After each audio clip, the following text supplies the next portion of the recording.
Chess lover, आज जो trap मैं आपको लेकर आया हूँ आपके लिए स्केलियन डिफेंस की बहुत ही प्यारी वेरिएशन है जो मैं आपको बताता हूँ। E4 और C5 के साथ गेम का आगाज़ किया, नाइट F3 और क्वीन वाला पान एक कदम आगे चला ब्लैक ने। तो हम क्या करेंगे, अपनी क्वीन वाला पान 2 कदम आगे चलेंगे, पान टेक्स पान, और घोड़े के साथ जब हम ये पान कैप्चर करेंगे तो ब्लैक भी अपना घोड़ा बाहर निकालेगा और ये सेंटर पान पर अटैक करेगा। चेस लवर, हम इसकी सपोर्ट पैदा करने के लिए अपना दूसरे घोड़े को डेवलप करेंगे। ये देखिए, एक तो हमने अपना घोड़ा डेवलप किया और दूसरा हमने इसकी सपोर्ट पैदा की।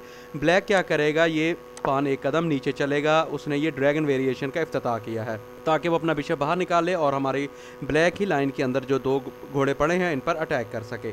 तो व्यूअर्स, जो वेरिएशन मैं आज आपको बताने वाला हूँ वो ये है कि हम ये पान F4 के अंदर चलेंगे। 11ish वेरिएशन है स्केलियन डिफेंस के अंदर, जो कि बहुत ही ज़बरदस्त है। व्यूअर, जैसे ही वो अपने बिशप को यहाँ चलेगा वो हमारे ट्रैप के अंदर फंस चुका है। वो इस तरह के, अब हम ये पान एक कदम आगे चलेंगे और देखें हम अटैक कर रहे हैं उसके घोड़े पर भी और सेंटर के पान पर भी, लिहाजा वो मजबूरन पान टेक्स पान करेगा, हम भी पान टेक्स पान करेंगे। तो ये देखें, वो घोड़ा रिवर्स तो नहीं लेकर जाएगा, वो बिशप की सपोर्ट पर अपने घोड़े को यहाँ रखेगा। ये देखें, उसकी बिशप की सपोर्ट है और उसने बहुत ही समझदारी का मुजाहरा किया है, हमारे इस पान पर डबल जोर पैदा किया है। बिशप भी अटैक कर रहा है और घोड़े के साथ भी हमारे इस पान पर अटैक है। लेकिन व्यूअर्स, हम क्या करेंगे, हम उसको शॉकिंग मूव चलेंगे, अपने बिशप के साथ चेक देंगे और देखें वो डेफिनेटली वो क्वीन तो आगे नहीं रखेगा, अगर वो घोड़ा आगे रखेगा क्वीन जो है घोड़ा कैप्चर कर लेगी। लिहाजा जो लीगल मूव है वो अपने बिशप को आगे रखेगा ताकि इसकी भी सपोर्ट बरकरार रहे और इधर भी रहे। तो व्यूअर्स, हम क्या करेंगे, हम उसको शॉकिंग मूव चलेंगे।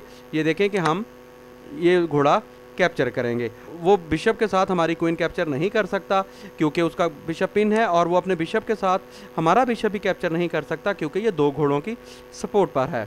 और अगर व्यूअर्स, प्लेयर हमारी इस चाल को समझ चुका है और वो बिशप आगे नहीं रखता और F8 के अंदर अपने बादशाह को चलता है, तो ये उसका उससे भी बड़ा ब्लंडर है।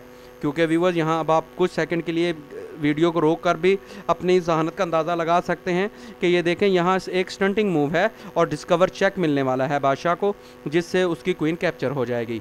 मैं आपको बताता हूँ, ये देखें, बगैर किसी सपोर्ट के 2 पावरों से हम अपना घोड़ा कैप्चर करवा रहे हैं। और अगर व्यूअर्स ये देखें, यहाँ घोड़े ने डिस्कवर चेक दिया है उसको, तो वो मजबूर है कि हमारे इस पान को कैप्चर करेगा, अदरवाइज उसकी क्वीन चली जाएगी। अगर वो क्वीन के साथ इसको कैप्चर करता है ताकि इसकी सपोर्ट बरकरार रहे, तो ये उसका ब्लंडर होगा। बगैर किसी सपोर्ट के हम उसको देंगे तो वो चेक एंड मेट हो जाएगा। लिहाजा कदरे बेहतर मूव जो ब्लैक के लिए है वो यही है कि वो पान के साथ हमारा घोड़ा कैप्चर करेगा। उस सूरत हाल में हम क्या करेंगे, क्वीन के साथ जब उसकी क्वीन कैप्चर करेंगे तो उसके पास स्केप रूट बच जाएगा और उसका फर्दर अटैक हमारी क्वीन पर हो जाएगा। यहाँ तक वाइट को 6 नंबर की बढ़तरी मिल चुकी है, जो कि बहुत ही ज़बरदस्त है। और व्यूअर्स, 11ish डिफेंस के साथ आप बहुत ही गेम को बेहतर कर सकते हैं। चेस लवर्स, अभी तक अगर आपने मेरा चैनल सब्सक्राइब नहीं किया तो मेरी सपोर्ट के लिए मेरा चैनल लाजमी सब्सक्राइब करें। Thanks for watching.